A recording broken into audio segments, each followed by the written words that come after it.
Hey guys, it's Tori and today I'm going to be doing my September Books to Books TBR. I'm so excited for this month. I have a lot of really fun plans. I'm planning to participate in Shaketember.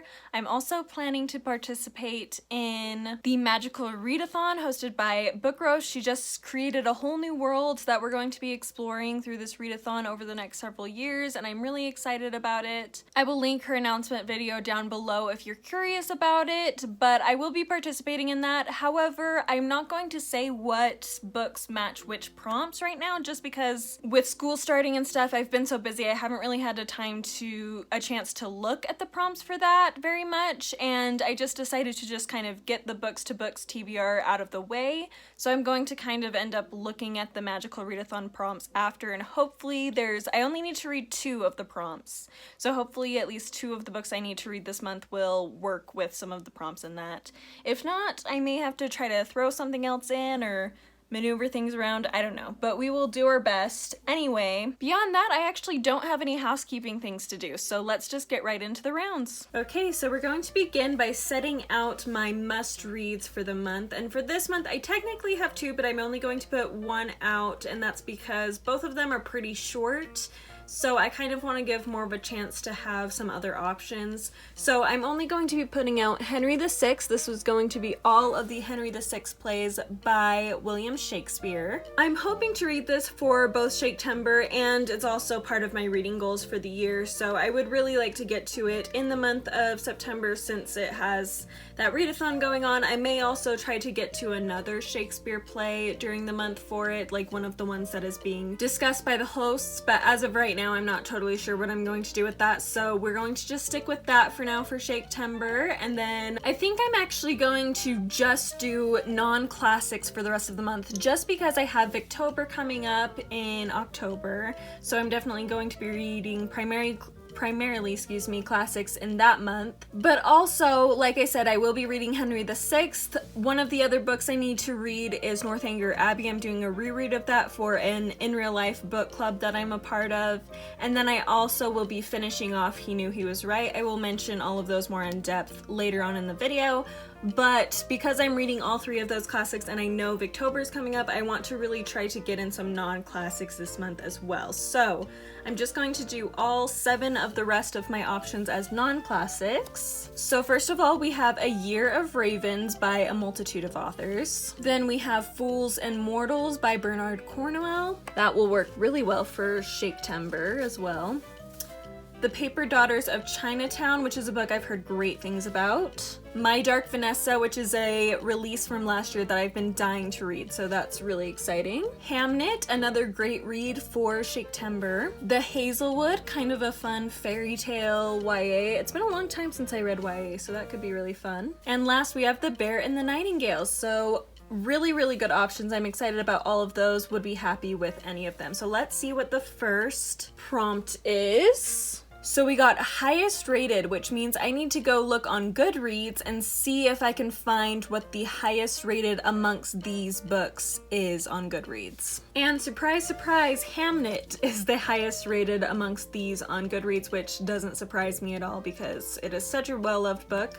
So I guess I will be reading Hamnet in September. Okay, so the first book I ended up picking was Hamnet by Maggie O'Farrell. I do not have this physically with me right now because I'm filming at my parents' house as I'm watching my siblings for about a week while my parents are on vacation. And this book, as well as one of the other books I'll mention, is currently at my apartment. So don't have it physically, but here's a picture of it. I'm so excited to read this book. I've heard great things. This book follows primarily it's focused on Anne Hathaway, or Agnes Hathaway, who was William Shakespeare's wife, and her experiences and really all of their family's experiences at the death of their son Hamnet. And this son Hamnet is said to have inspired the creation of Hamlet, the play by Shakespeare. So I've heard really good things about it. I've heard it deals with grief very well. I've heard the character development is wonderful. So I'm very excited to pick this up and hopefully we'll enjoy it. Okay, and replacing that one, we have Station 11, which is also really great for Shaketember. So a lot of good options for Shaketember in this little grouping. So our next prompt, opposite, is lowest rated. So I'm going to have to go back on Goodreads and see what the lowest rated book is amongst these. Okay, and then the lowest rated amongst these is The Hazelwood. So I think that will be a fun way to have a good variety this month. Okay, next we got a very similar prompt. I don't know if I just didn't shuffle very well, at least not this portion of the deck, but I got a lowest rated and I ended up picking The Hazelwood by, I believe it's Melissa Albert.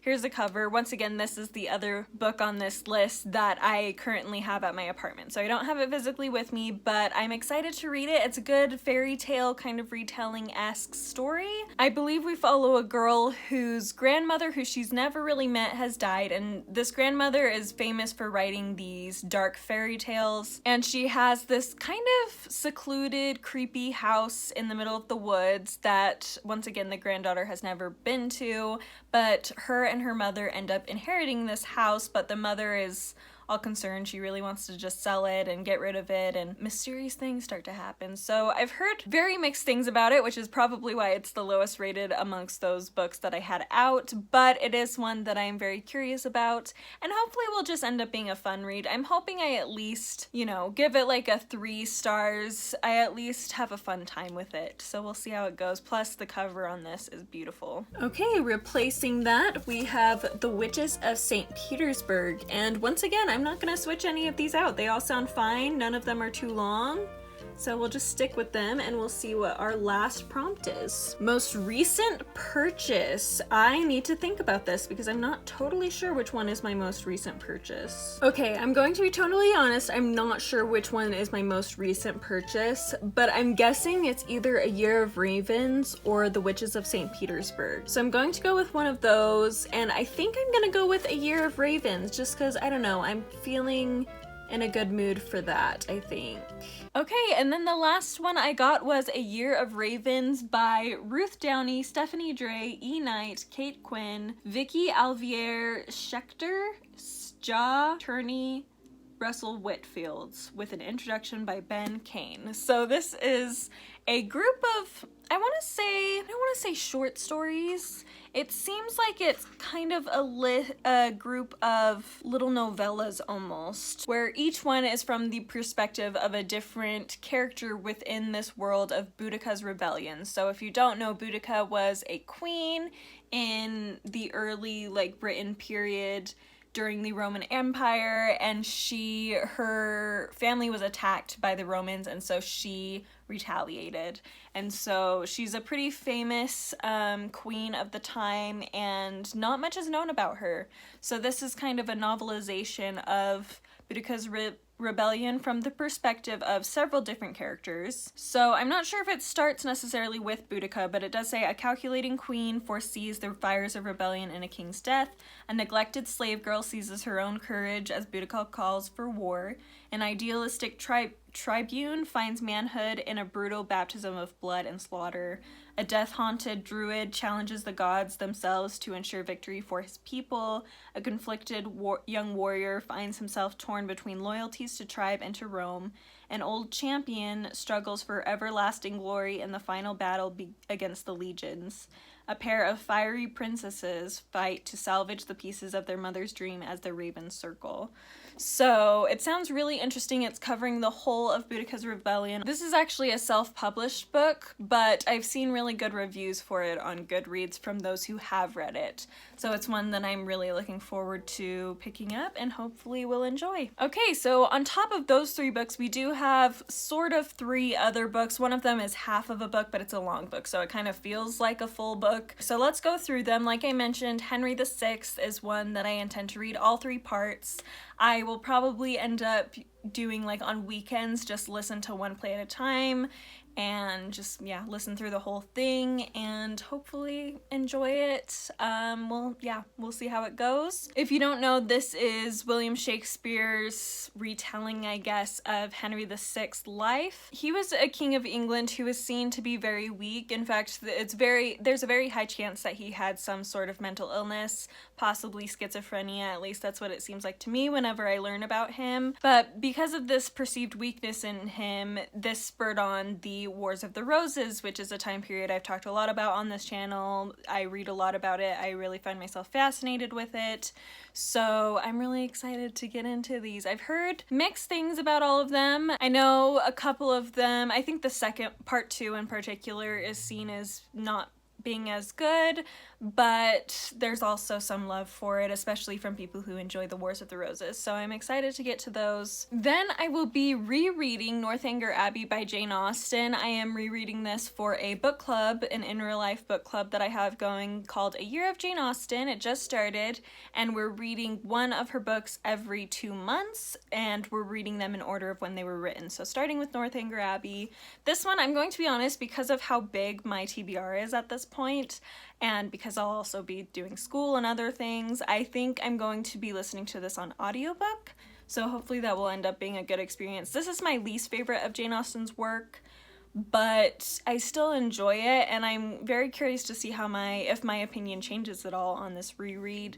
If you don't know, this follows a young girl by the name of Catherine Morland who loves Gothic romances a lot, and it kind of goes to her head. So as she leaves her home and ends up going on this trip to Bath with her uncle, I think it's an uncle and aunt, maybe just a family friend, but anyway, she goes with them to Bath, meets people, and she kind of misinterprets things going on because of this love of Gothic literature. So really fun story, and very short too, which will be nice on top of all the other books I have going this month. So hopefully I will be able to get through this. In fact, this is top priority. Honestly, if there's anything I don't finish this month, it's going to be probably one of the books from my Books to Books TBR, just because I do need to prioritize this. I want to prioritize Henry VI.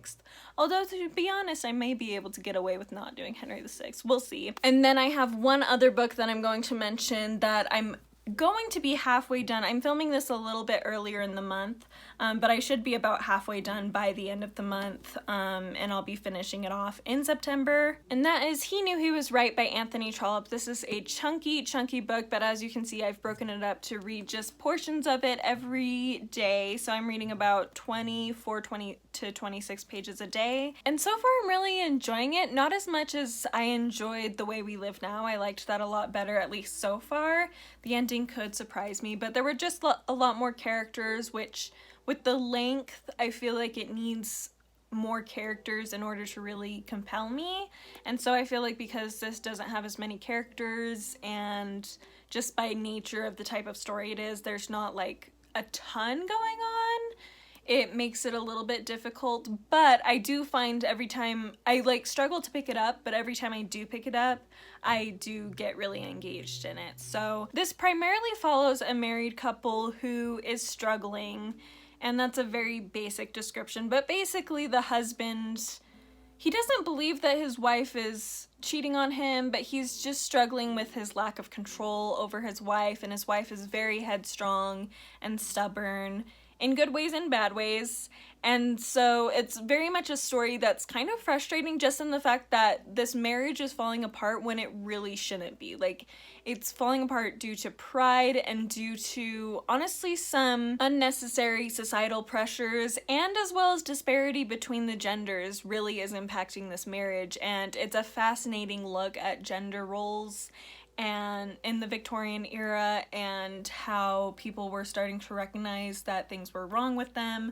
But also, it's not making the wife a saint. It's not making it look like the wife is perfectly in the right either. You can tell she definitely could be handling things better than she is, but you can see that the husband is definitely more in the wrong, and part of the reason why he's more in the wrong is because he has more power. He's able to really impact his wife's life a lot more than she can really impact his. And so when he gets frustrated and is being stubborn and prideful just as much as she is, he has the power. So he is able to act on it in more intense ways that really hurt her. Whereas she, well, she is just as stubborn as he is, and honestly, she probably could change some of her approaches. She can't react quite as intensely and in a way that really, really impacts his day-to-day life. So it's very interesting to watch how this marriage is falling apart and why it's falling apart, but it is very frustrating. I'm not going to lie. Every time I read this, especially when I get more into the husband's point of view, I just feel extremely frustrated. Honestly, with the wife too, but even more so with the husband, because he's just being ridiculous. And he knows he is, but because of his pride and arrogance, he just can't go back. He feels like he just can't go back because he has this expectation of himself and he feels like he needs to follow through. So anyway, it's really interesting, really good so far.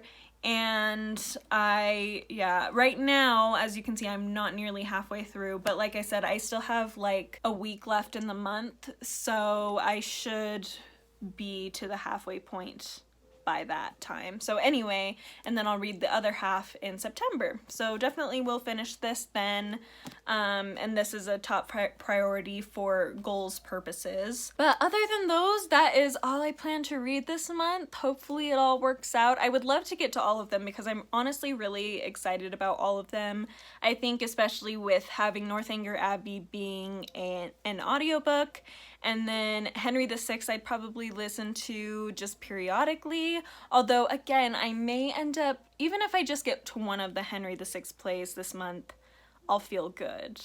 And if I end up having to wait until after Victober to get to the other two, I would be fine with that. Like if I did one in September, one in November, and one in December, I actually might be really okay with that. So that's something I'm going to consider. But I will definitely be getting to Henry VI Part 1, and then we'll just kind of see how the month goes. Because again, I'm really excited about this, Hamnet, the Hazelwood. I think they're all going to be really fun reads. So anyway, let's just end this video. Thank you so much for watching. Let me know down below if you've read any of these, what your thoughts were on them, if there are any that you haven't heard of and you're excited to hear my thoughts on. I would love to know. Thank you again so much for watching, and I will see you next time. Bye!